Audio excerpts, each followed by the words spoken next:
I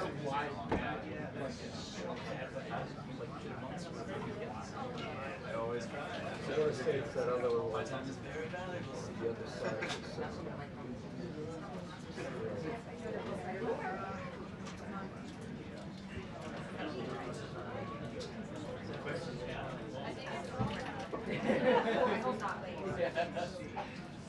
saw you sit down and I was like, oh gosh, these are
Excuse me. Hello.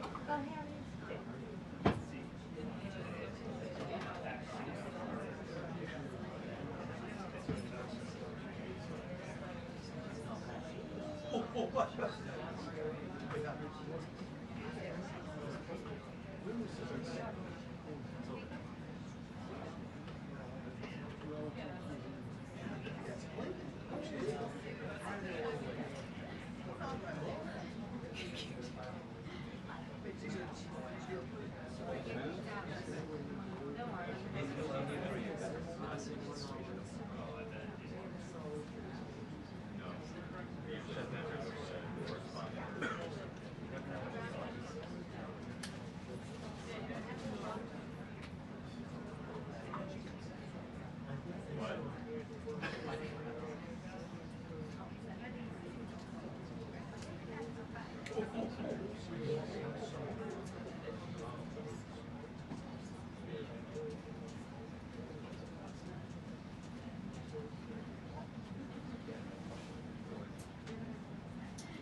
doing?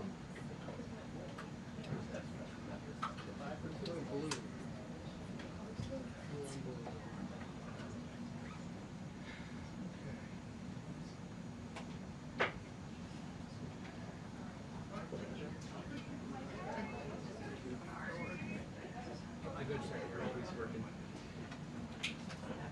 Oh, hello. Thank you. It was on Saturday.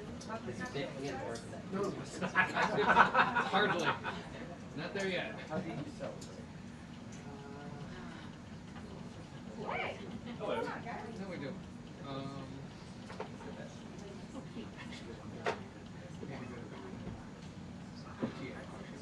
This one does.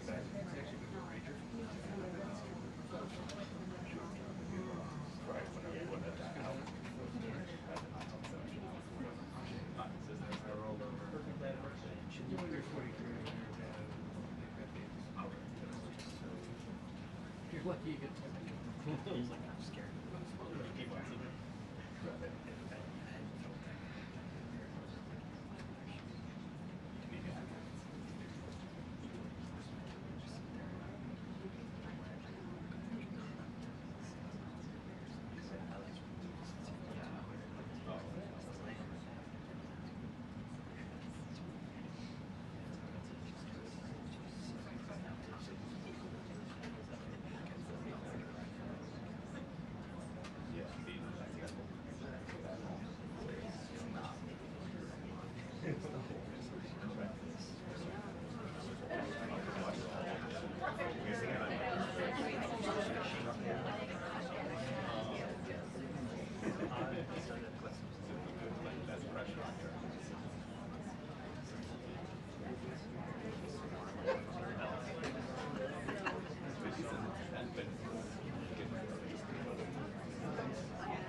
Scavenger around. What do you do?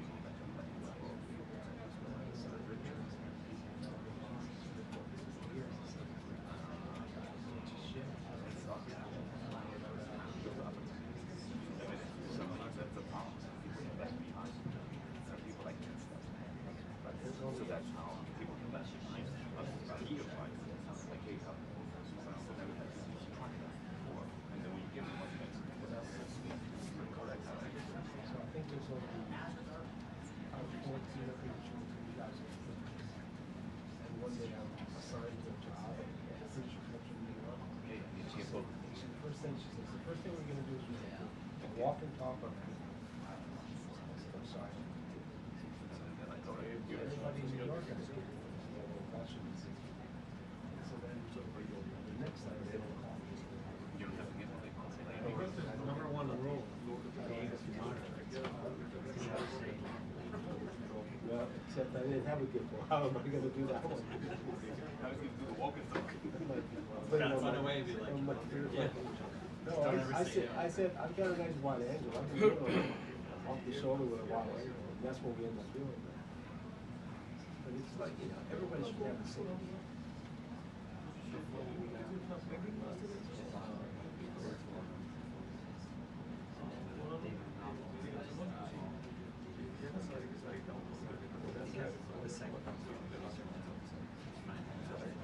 That's what they request all the time.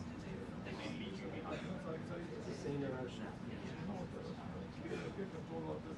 Some guys have 2 yards, 2 6.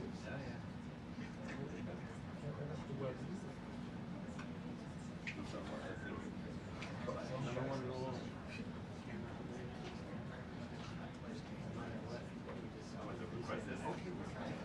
Well, no, that was like the day off. You know? I never met this producer. The first thing he says to me, oh, yeah, sure. We got a green screen. We can do that.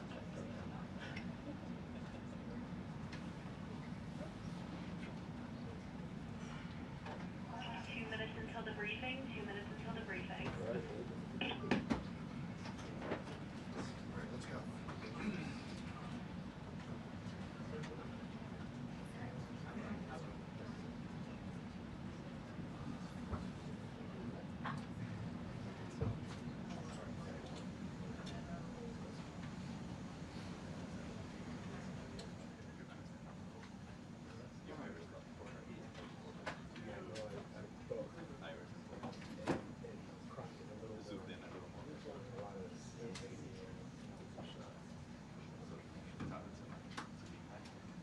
No, she's okay now, but she had pre-set a little sugar. I don't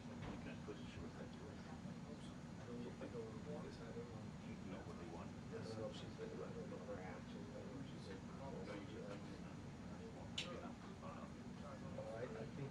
I think that gives her enough, because I won't be kidding. Yeah.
Good afternoon, everyone.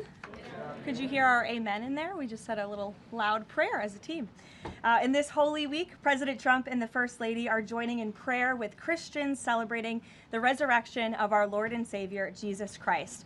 On Wednesday, the President will host an Easter lunch in the East Room with faith leaders across the country to celebrate Holy Week. With respect to the ongoing major combat operations in Iran, Operation Epic Fury is moving ahead successfully and according to plan. With each passing day, the United States military is increasing its advantage over the terrorist Iranian regime.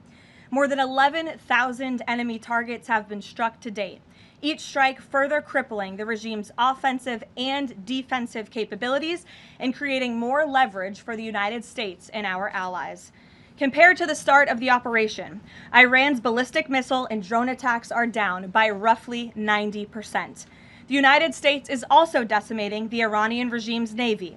We have destroyed more than 150 of their naval vessels so far, including 92% of their largest vessels. The Iranian Navy has no vessels operating in major regional waterways and no ability to project naval power, which is why they've been assessed as combat ineffective.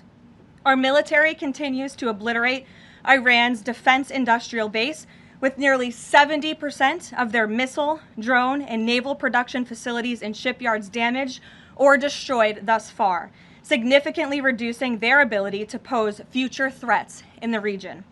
U.S. and Israeli joint forces control the skies and have asserted air dominance over Iran, completing more than 11,000 successful combat flights thus far. The trend remains clear. The United States is conducting more intense, targeted strikes with devastating combat power with each passing day to destroy the threat posed by the Iranian terrorist regime, as President Trump sought out to do a month ago. It's no surprise that we are seeing the remaining elements of the regime become increasingly eager to end the destruction and come to the negotiating table while they still can.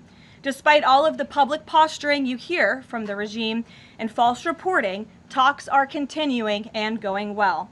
What is said publicly is, of course, much different than what's being communicated to us privately. As a result, President Trump issued a 10-day pause to postpone planned strikes on Iranian power plants and energy infrastructure. This remains a truly once-in-a-generation opportunity for the regime to make a good deal with the United States, permanently abandon their nuclear ambitions, and stop acting as the world's leading state sponsor of terrorism. If the Iranians reject this golden opportunity, the greatest military in the history of the world continues to stand by to provide President Trump with every option available to ensure this regime continues to pay a grave price. One way or another, Iran will no longer have the credible ability to threaten the United States or our allies, which is, of course, the overall objective and mission the president set out when he launched Operation Epic Fury. Unfortunately, even as President Trump is working hard every single day to protect the United States from foreign enemies, Democrats on Capitol Hill have failed to do the same here at home by keeping the Department of Homeland Security unfunded. Over the past 6 weeks, Democrats in Congress have pushed our air travel system to its breaking point and inflicted massive pain on Americans with their reckless political games. 500 TSA officers quit their jobs. Thousands more were calling out sick at record rates due to the lack of pay. This resulted in security wait times exceeding 3 hours at major airports across the country, creating nightmares for millions of Americans. Overall morale among TSA staff plummeted as well, all of this creating an unacceptable heightened security risk. Because of the Democrats' unwillingness to do their basic job of funding DHS, President Trump determined that these circumstances constituted an emergency, compromising American security. That's why last week he accordingly signed a presidential memorandum directing the Secretary of Homeland Security to work with the Director of the Office of Management and Budget here at the White House to use those funds with a reasonable and logical nexus to TSA operations to provide TSA employees with the compensation and benefits that would have accrued to them but for the Democrat-led DHS shutdown. This bold and necessary action by President Trump will ensure our TSA workers receive their hard-earned paychecks. It should not have come to this point, but President Trump will always do what's right by the American people, and he found a way to do that to get TSA paid. Ensuring that these federal workers who perform critical public safety responsibilities can feed their families, pay their rent, and show up to work is something the president was honored to do. But this moment should be an eye-opening one for the American people. Let's be clear about what is happening. Democrat members of Congress are more than happy to put your safety at risk because they oppose the president's administration and his administration's efforts to enforce our nation's immigration law. Democrats refuse to fund ICE because they want millions and millions of illegal aliens to pour into the country just like they were under the Biden administration. They want murderers and rapists and thugs to remain in your communities rather than be removed by ICE and Border Patrol agents. The Democrats created this mess. They are the reason for long lines at airports and tens of thousands of employees going without pay. Once again, President Trump is cleaning up their mess because he cares more about the American people than destructive, petty, partisan politics. With that, I will take your questions today. Here in our new media seat, we have Wid Lyman. Thank you for being here. And why don't you kick us off? Thank you. Happy Easter. Thank you. You as well. Two questions for you. Thank you.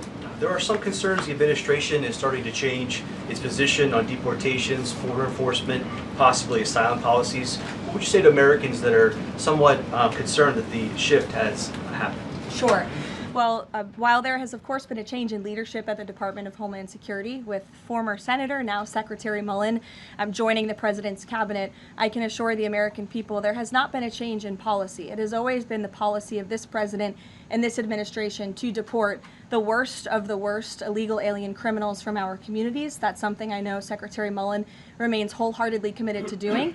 And it's something that is overwhelmingly popular with the American people. And it's something that is necessary to protect our homeland and to prevent deaths of Americans in our country. Just last week, Sheridan Gorman, a young woman in Chicago, was shot and killed on the street walking with her friends outside of her university by an illegal alien from Venezuela who had no right to be here in the first place. And it's despicable that Democrats are currently defunding the department that's responsible for removing illegal aliens like that. And I would also add it's despicable that the lack of coverage of this young woman's case, of her life, and the way that it was tragically cut short. I saw a survey over the weekend that I'd like to bring to all of your attention. This is the media coverage of the case of Sheridan Gorman. You have ABC News has spent 1 minute and 19 seconds between 2 days when this case was first alerted. You have CBS 2 minutes and 1 second. You have NBC 23 seconds spent on the life of a young, beautiful American woman whose life was taken short by an illegal alien who should have never been here in the first place, when we are in the middle of a battle on Capitol Hill with a major political party, the Democrat Party, who wants to defund the agency that is responsible for protecting Americans. I think her life was worth more than 23 seconds on cable television, and I think the people in this room have a responsibility to report on cases like this because it just exemplifies why the president believes so strongly in deporting illegal aliens from our communities. And thank you for the question. Dasha, go ahead. Caroline, I have two questions, one on Iran and one on DHS funding. On Iran, the president has said that the administration is talking to a new and more reasonable regime. How confident are you that they are legitimate and have enough grip on power? Marco Rubio said earlier that he's not sure and it's not clear whether they will be in power. So are you also talking to other factions?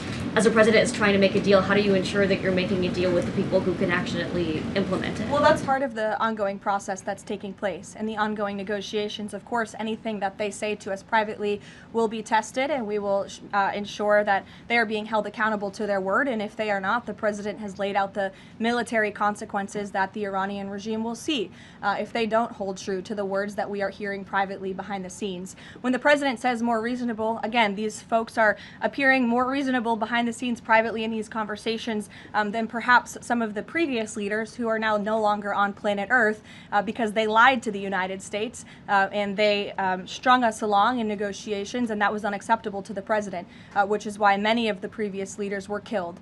So again, this is another historic opportunity for Iran to do the right thing, to rid themselves of their nuclear ambitions and to come to a deal with this president and the administration. Or again, they will see the grave consequences of the United States Armed Forces, which they are continuing to see every day throughout this operation. On DHS, how long can the administration keep paying TSA without action from Congress? And not to be hyperbolic, but given the the airports were really the pain point that was pushing both sides to talk to each other. I mean, do you see a way for DHS to reopen? Is it possible that this keeps going through the midterms? Well, we certainly hope so. I mean, of course, the president just can't keep signing presidential memorandums and proclamations every time Congress fails to do its job, and every time Democrats are holding our entire country hostage, picking and choosing which programs and agencies they want to fund just because they don't like this administration's policies. That's not how it's supposed to work. They voted 7 times against funding DHS over partisan and political reasons. And so, again, the president has stepped in to do the right thing at this moment in time, but the president is also encouraging Congress to come back to Washington to permanently fix this problem and to fund and reopen the Department of Homeland Security entirely. Caroline. Stephen. Thank you, Caroline. 2 questions, one on TSA, one on Iran. On TSA, for ordinary Americans watching the briefing, how long until everything goes back to normal at airports after the president's action? And then on Iran, on the time frame, President Trump initially said about 4 weeks. Secretary of State Rubio on Friday reportedly said it might be another 2 to 4. Is 2 to 4 the current ballpark that the administration is thinking? With respect to the timeline, again, the President, Commander-in-Chief, the Pentagon has always stated 4 to 6 weeks estimated timeline for Operation Epic Fury. We're on day 30 today, so again, you do the math on how much longer the Pentagon needs to fully achieve the objectives of Operation Epic Fury, which I will reiterate: destroy the Iranian Navy, destroy their ballistic missiles, dismantle their missile and drone production infrastructure, significantly weaken their proxies throughout the course of this operation, and then, of course, preventing Iran from ever obtaining a nuclear weapon. To your first question, Stephen, about TSA and airports, nothing will be truly normal again until Democrats do the right thing to fund this agency fully. Again, the president has stepped in the meantime to do what's right to end this crisis that we've had at air travel and at airports across the country in the meantime. But again, Congress needs to come back. Democrats need to fund the Department of Homeland Security so we can formally and fully get these great employees paid long into the future. Caroline. Jonathan? Thanks a lot, Caroline. 2 questions regarding the financial costs of the war. Back during the Persian Gulf War, 1990, 1991, Arab countries paid for the vast majority of the costs of the war. Kuwait, Saudi Arabia, the UAE. Who's paying for the cost of this war? Will those Arab countries step up to do just that? Well, I think it's something the president would be quite interested in calling them to do. I won't get ahead of him on that, but certainly it's an idea that I know that he has, and something that I think you'll hear more from him on. And then secondly, the cost of diesel is averaging at $5.38 a gallon right now. What's the message from the Trump administration to truck drivers who are dealing with those high fuel costs right now? Again, we understand, we hear you, we see you. We are fully tracking this short-term fluctuation in oil and in diesel prices, and that's why the president and the administration have continually announced robust actions to provide stability in the global energy market. As you know, political risk insurance, one of those actions, allowing countries to purchase sanctioned oil just to increase the supply. In the meantime, we've worked to release 400 billion barrels of oil and refined products as well. We issued the 60-day Jones Act waiver.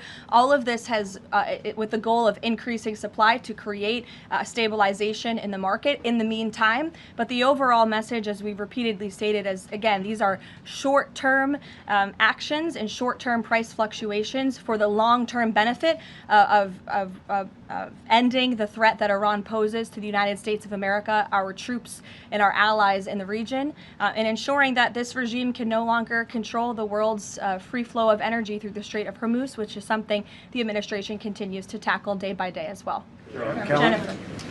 Just 2 questions. Which Jennifer? I'll go to both of them. Go ahead. So 2 questions. One on China and one on Iran. On China, ahead of the president's trip to Beijing, will there be a working level meeting with Secretary Bessent, Jameson Greer, et cetera, and when will that be? I do expect cabinet officials to travel to China ahead of time. I don't have a readout on their schedules for you, but this is something we typically do with international travel, as you know. So I'll talk to the Treasury Department and the cabinet myself, and we'll get you that answer. But we do expect them to move ahead of time. Okay, and thank you. And on Iran, if Iran is kind of cherry picking what tankers get to go through the Strait now and contemplating big tolls on those tankers, is that consistent, or how is that consistent really with the president's message about really wanting the Strait to be fully open? Does the administration support a regime or system where Iran is effectively charging tolls on these vessels to access? That's not something we support, and I would reject that they are cherry picking. In fact, as you know, these tankers that are moving through, the 10 that were previously announced and now the new 20, the announcement of 20 additional tankers, which we expect to see over the coming days, are a result of the direct and indirect talks that are taking place between the United States and Iran. So you wouldn't have seen those tankers if not for the president's diplomacy and his team engaging on this matter, which we expect that compliance moving forward. And it's, again, something that we're working on very closely. Sure. And behind the tank in the back right there, you put up your hand very excitingly. Go ahead. Hannah from News Nation. Thank you.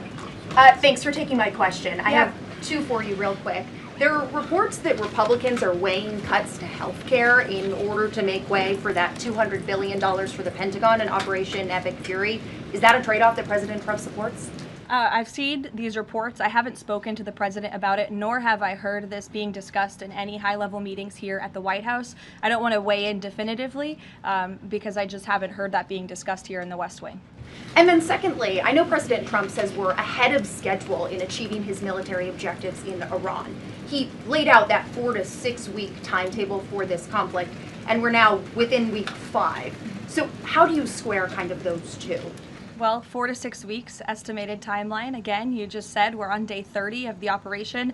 I just provided you with some of the updates from the Pentagon directly in achieving the objectives, and the military has been enormously successful. I think we should all be very proud of our armed forces for what they have done over the past 30 days. The mission will continue until the objectives are achieved, and that 4 to 6 week timeline does remain right now. I don't have any updates for you on that.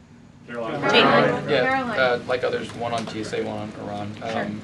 On Iran, I know it's tough to engage in hypotheticals, but I feel like this is one that you could engage in. If the president does Probably seek... not, but we'll see. If the president does seek, or the United States seeks a ground war, does he intend to get congressional authorization of that march? Look, the president has been asked about boots on the ground or alleged ground operations various times. He's obviously declined to rule them out. It's the Pentagon's job to provide maximum optionality to the president. It does not mean he's made a decision, nor would he ever notify the media of such decision as not to tip off our enemy.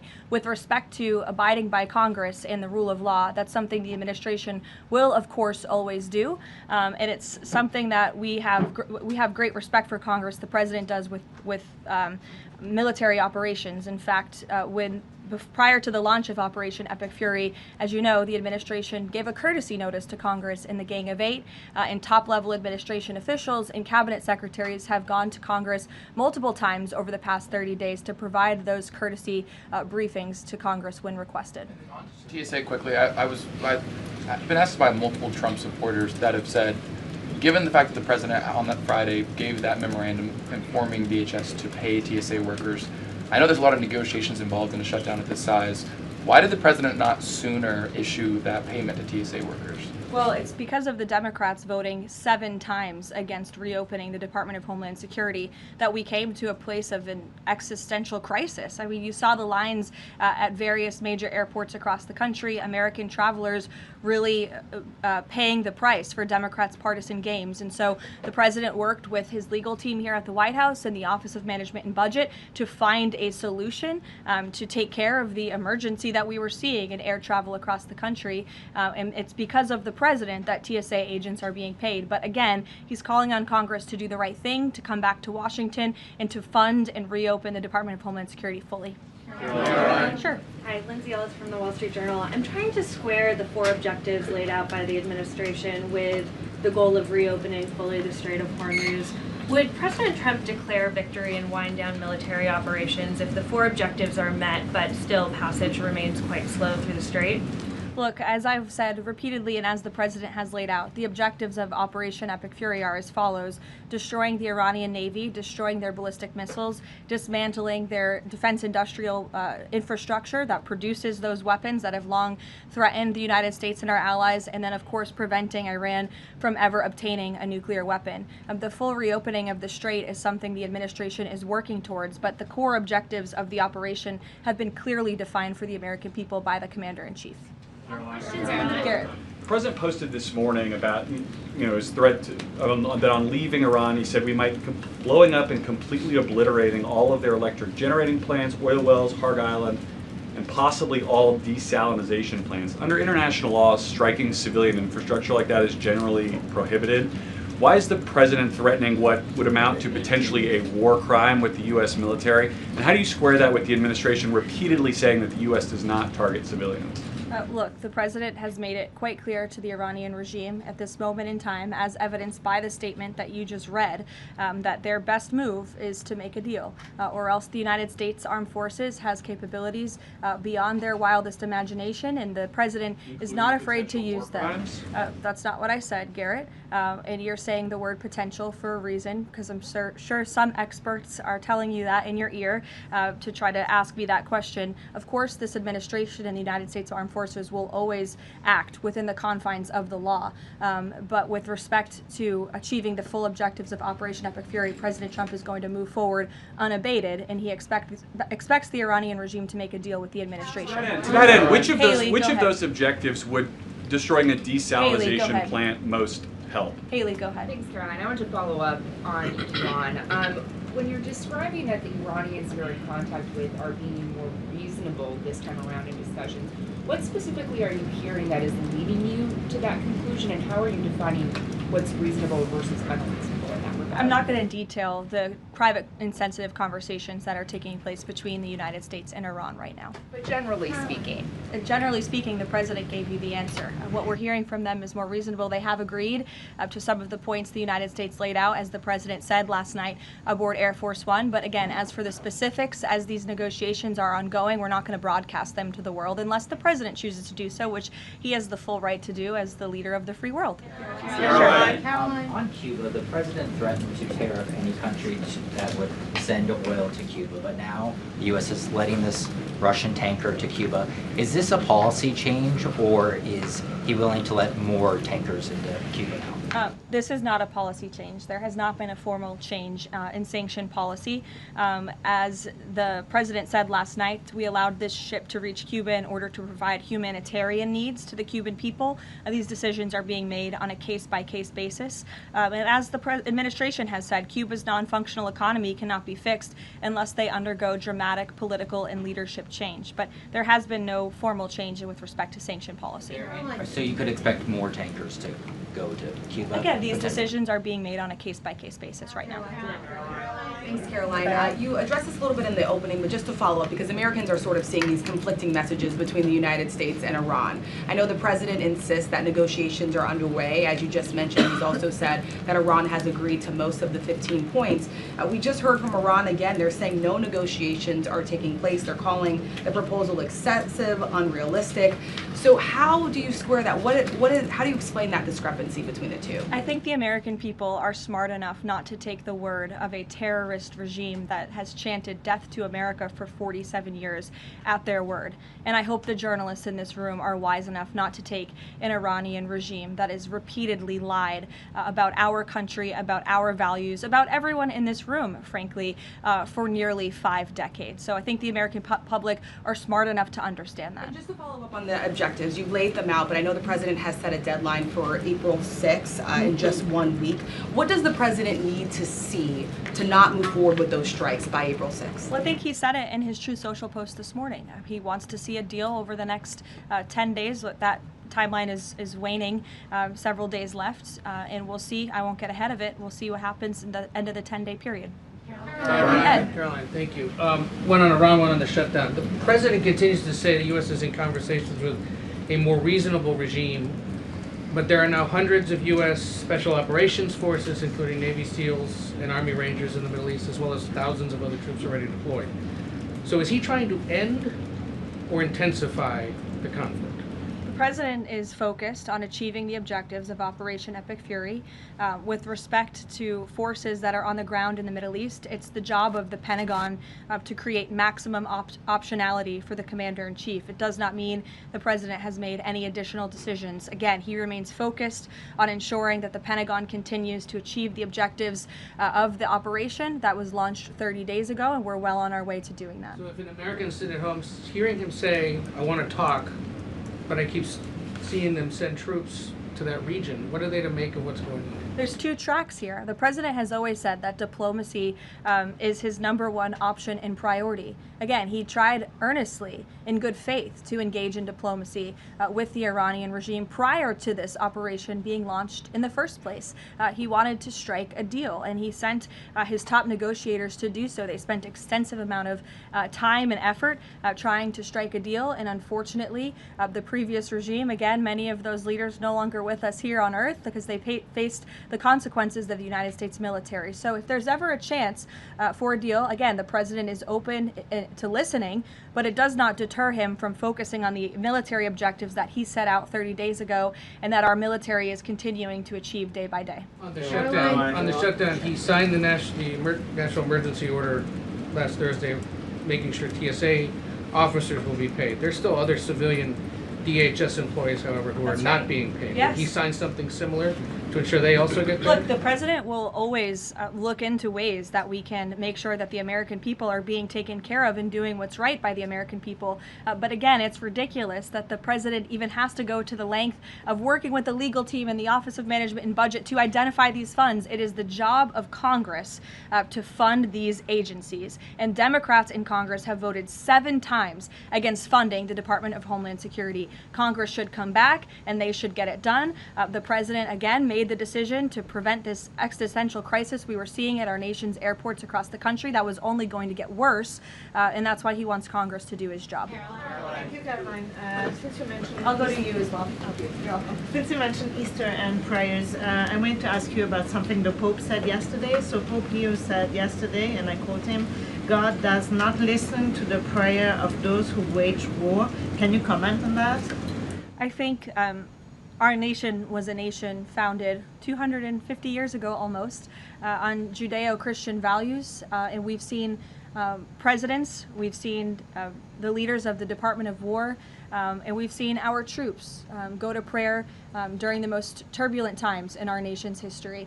And I don't think there's anything wrong with our military leaders or with the president calling on the American people to pray for our service members and those who are serving our country overseas. In fact, I think it's a very noble thing to do. And if you talk to many service members, they will tell you they appreciate the prayers and support from the Commander-in-Chief and from his cabinet. Karoline, thank you. President Trump told the New York Post that a response is coming shortly to Tehran attacking Israel's largest oil refinery. Is there a timeline on that? Is that tied to the success or not of the negotiations? I don't have any updates for you on the president's comments. Still consider the IRGC in control of Iran? Well, look, as Secretary Rubio said today, the leadership is very fragmented. We have really neutered their intercommunication systems, and that's part of this process of diplomacy to continue figuring out exactly who's in charge. I know they appointed a new Ayatollah, haven't seen or heard much from him, and so that's part of this diplomatic process that's underway right now. I'll take a few more. Solon. Thank you. You listed the described humanitarian reasons for allowing that oil tanker to reach Cuba. Just to clarify, why was the administration okay with Russia sending that oil to Cuba and not other nations? Look, again, this was a decision. It'll continue to be made on a case-by-case basis for humanitarian reasons or otherwise, but there's been no firm change in our sanctions policy. President Sheinbaum of Mexico also said that Mexico is exploring different ways to restart some of those shipments to Cuba. Is the administration okay with that at this time? Again, there's been no change in our sanction policy. We still reserve the right to seize vessels if it's legally applicable that are headed towards Cuba and that violate the United States sanction policy. But of course, the president and the administration also reserve the right to waive those seizures on a case-by-case basis. And to clarify, just any more Russian oil tankers going to be allowed to reach Cuba at this time? Again, I know you say case-by-case, but for the case of Russia, is it pretty much green light right now? No, that's not what I said. It's a case-by-case basis. Sure, Jeff, go ahead. Switching topics, the president has always attended CPAC. He did not this year. Why did he not attend, and does he believe CPAC is becoming less relevant? No, I don't think he believes that at all. In fact, he loves CPAC and has a very good relationship with the great people who run it, Mercedes and Matt Schlapp. It was just simply for scheduling purposes this year, with it being in Texas. It was best for the president's schedule and what he has on his plate right now not to go. Carolina. Michael. Thank you, Caroline. If and when Michael. a deal is finalized with Iran, how does the U.S. provide protection to who it's negotiating with to ensure that they can carry out the president's peace plan? Again, that's something I'm sure our national security team is discussing. I don't have anything for you on that today. The ballroom. Can you tell us more about this massive military complex underneath the president's new ballroom? I cannot tell you more about that, actually, as a matter of fact. However, the military is making some upgrades to their facilities here at the White House, and I'm not privy to provide any more details on that at this time. Caroline, go ahead. Reagan. Thanks, Caroline.